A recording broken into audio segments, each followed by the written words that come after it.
In this video, we'll be discussing section 2.3 from chapter 2 of P3, and this section will be discussing about composite functions. Composite functions are basically a chain of functions. So if you have a function inside another function, in that case you have a composite function. Okay, and so let's consider f of g of x. You have f and g combined up. Okay, f of g of x, if you're doing f of g of x, you have to first do g. Okay, do the inner function first do g, and then you do the outer function f. Okay, in a similar fashion, if you have g of f of x, you first do f and then you do g. If you have f square x, in that case you do f and then you again do f on the function.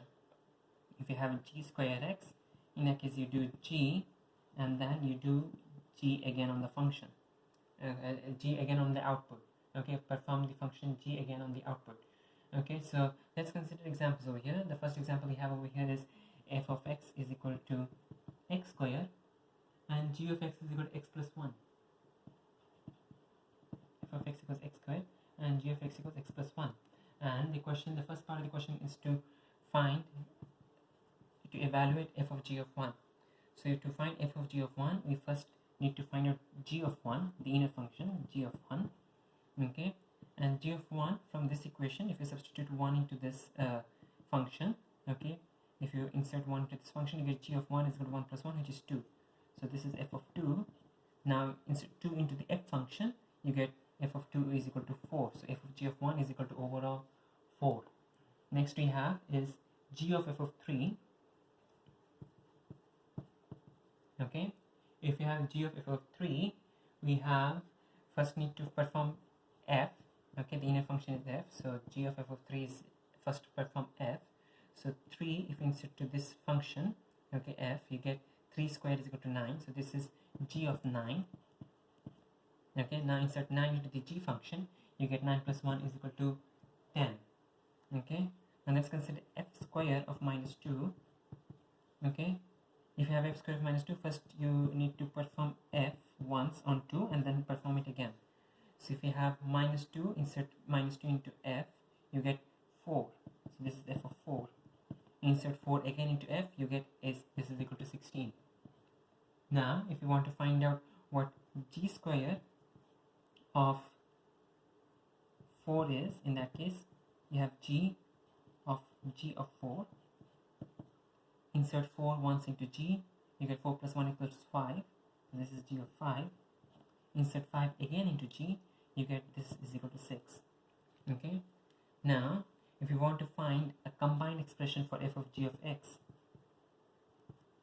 if you want to find a combined expression for f of g of x, okay, we have f of g of x. G of x is equal to x plus 1. So insert x plus 1. Okay, now we have the function f. Insert x plus 1 into the function, you get x plus 1 squared. Replace x with x plus 1. Okay, now let's consider g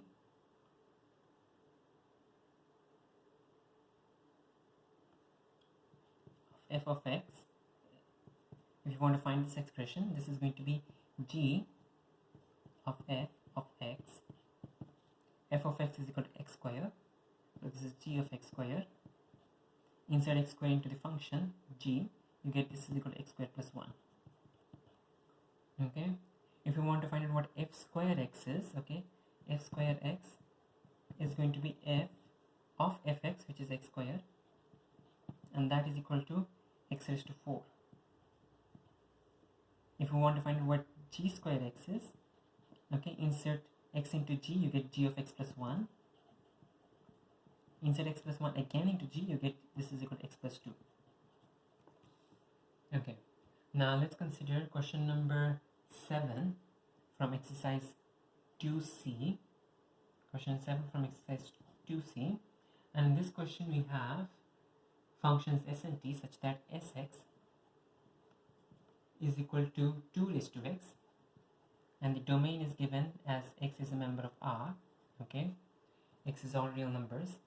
Tx is our second function, and this is equal to x plus 3.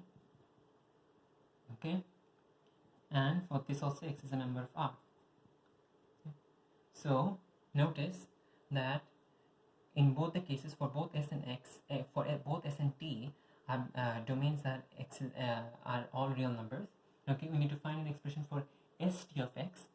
Okay, we need to find an expression for st of x. For st of x, first evaluate t of x. St of x is s of t of x. Tx is equal to x plus 3. Okay, t is equal to x plus 3, and therefore insert x plus 3 into the s function, you get 2 into x plus 3.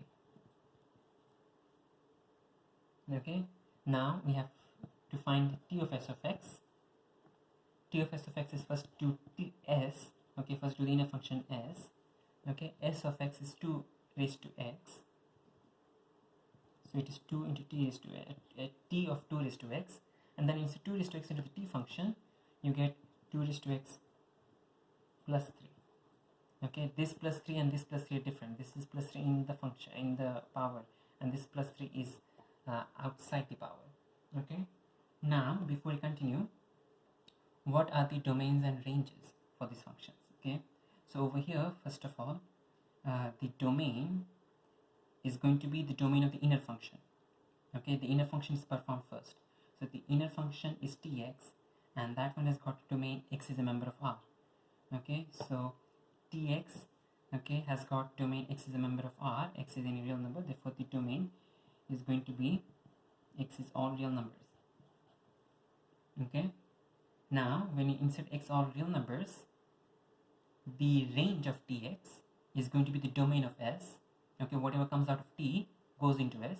So out of t we had x plus 3, and that went into s. Okay, so the range of t over here is, notice that it is x plus 3, and all real numbers are inserted into this. In that case, the range of t is all real numbers. So all real numbers go into tx. All real numbers go into tx, and all real numbers come out of tx. Excuse me.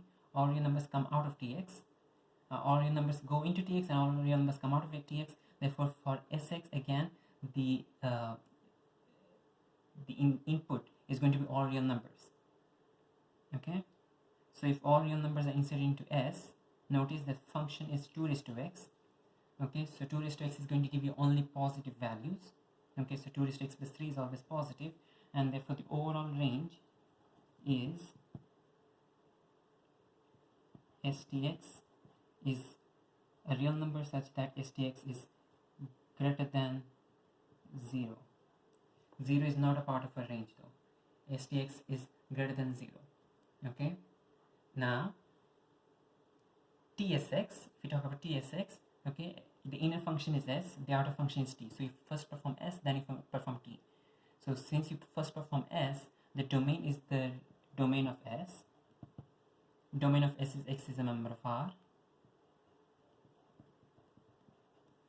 Okay, now the range, to find the overall range, let's do each function separately. The inner function s, if you insert any real numbers, the output is going to be positive values only. Okay, sx is going to give only positive values. Okay, sx is going to give only positive values greater than 0. Now we insert that into t. Okay, so from s we're getting only positive values. If we insert that into t, okay, this 2 raised to x will have minimum value 2 raised to 0, which is 1. So tsx is going to have minimum value 1. Okay, tsx is going to have minimum value 1.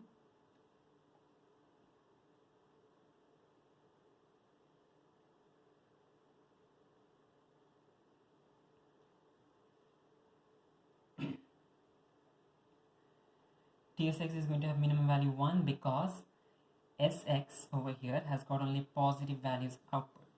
Okay, so since only positive values are being output, not by this STX, I'm talking about SX over here. So since only positive values are output by 2 raised to x, okay, 2 raised to x gives out only positive values. Okay, over here 2 raised to x is going to give only positive values which are greater than 1. Okay, let's write this down again. Sx is going to be the input is going to be all real numbers, so Sx is going to give you only positive values which are greater than 0. Okay, now when you insert that into t, okay, where you have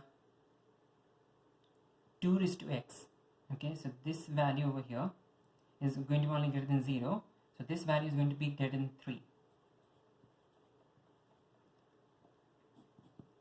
Okay, so that's the final answer. Okay, tsx, the whole is greater than 3. Okay, txx is always going to be greater than 3. Notice that a tx function has got a range all real numbers, but tsx has got range greater than 3.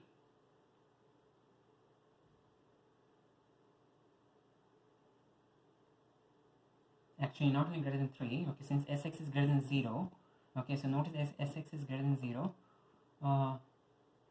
Well, actually this is 3, okay, that's it. Now let's consider if we were asked to solve st of x is equal to 8. If you were asked to solve st of x is equal to 8, in that case substitute the expression for stx. Stx is over here. Stx is equal to 2 raised to x plus 3, so substitute 2 raised to x plus 3. This is equal to 8. Okay, take logarithms on both sides, use a calculator if you want to, and then you'll get x plus 3 is equal to 3. And because log of 8 to base 2 is 3, and therefore x is equal to 0. Okay, now instead if we had t of s of x is equal to 7, in that case insert t of s of x expression, you get 2 raised to x plus 3 is equal to 7. 2 raised to x is equal to 4. X is equal to 2. Okay, now instead let's say that we had to find out to solve the equation st of x is equal to 4 raised to x plus 1. Okay, if ts of x is equal to 4 raised to x plus 1, in that case substitute the expression for ts of x. Ts of x is equal to 2 raised to x plus 3, so we get 2 raised to x plus 3 is equal to 4 raised to x plus 1. Okay, get everything to the same side, we get 4 raised to x minus 2 raised to x minus 2 is equal to 0. Notice that 4 can be written as 2 raised to 2, therefore this can be written as 2 raised to x the whole square minus 2 raised to x minus 2 is equal to 0. In other words, this is a quadratic in 2 raised to x. Okay, we learned solving this kind of equations in P2 logarithms chapter. Okay, so 2 raised to x the whole square minus 2 raised to x minus 2 is equal to 0.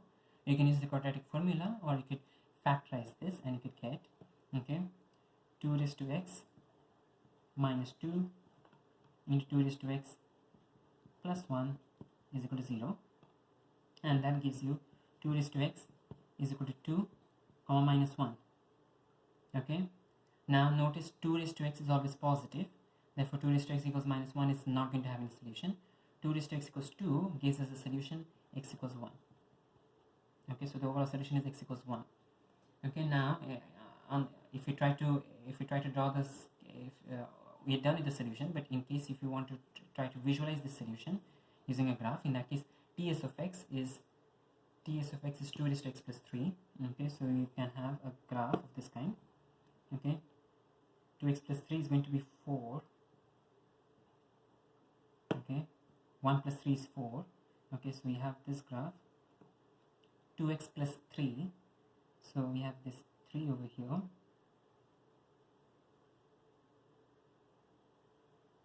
this is 2 raised to x plus 3. Okay, this is y equals 3. And on the other hand, we have 4 raised to x plus 1. We have plus 1 here. Okay, 4 raised to x plus 1, you have 2 here. And this graph is going to be steeper because of 4 raised to x. Okay, and it is going to cross the graph over here. Okay, so this is 2 raised to x plus 3, which has got sim.y equals 3. Okay, and passes through the point 4. And we have 4 raised to x plus 1, which has y asymptote y equals 1, and passes through the point 2, and they will be intersecting at just one point. Okay, and that point over here we found that has got x coordinate 1.